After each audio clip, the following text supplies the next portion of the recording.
Welcome again, dear friends, now to the Friday edition of Fresh Bread. Already Friday, February 10th, 2023. The month is just flying by.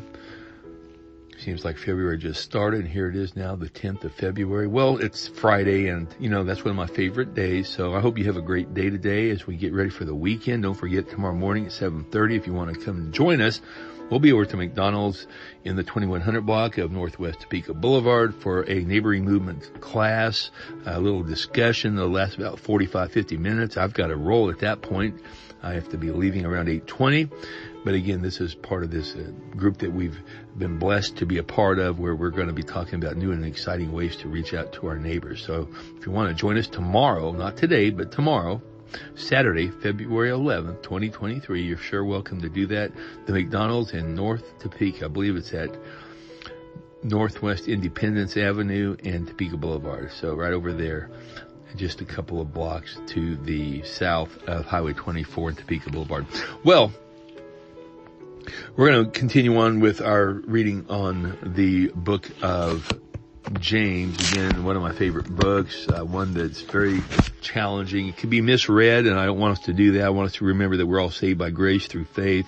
We didn't work for it. We didn't earn it. We didn't deserve it. We couldn't be good enough. And that's why Jesus had to come down and do what he did.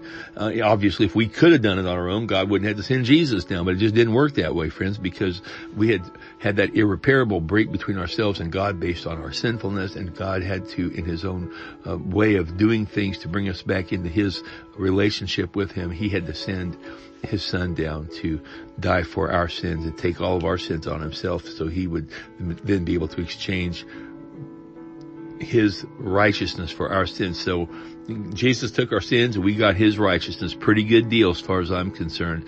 And we thank God that it's a free gift. We didn't have to do anything at all to earn it. So again, we're so grateful for what Christ has done.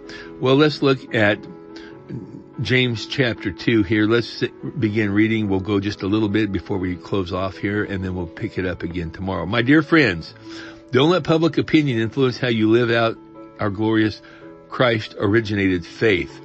If a man enters your church wearing an expensive suit, and a street person wearing rags comes in right after him, and you say to the man in the suit, "Sit here, sir.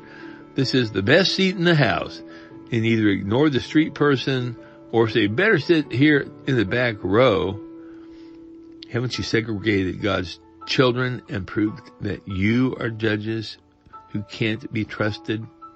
We're going to stop there today. What a great section of James. So James chapter 2, we're very glad that you could join us today. Be back with us tomorrow, God willing, if you possibly can, as we have our weekend edition of Fresh Bread. Until then, may God bless you. Have a great Friday. Hopefully we'll see you on more Fresh Bread tomorrow.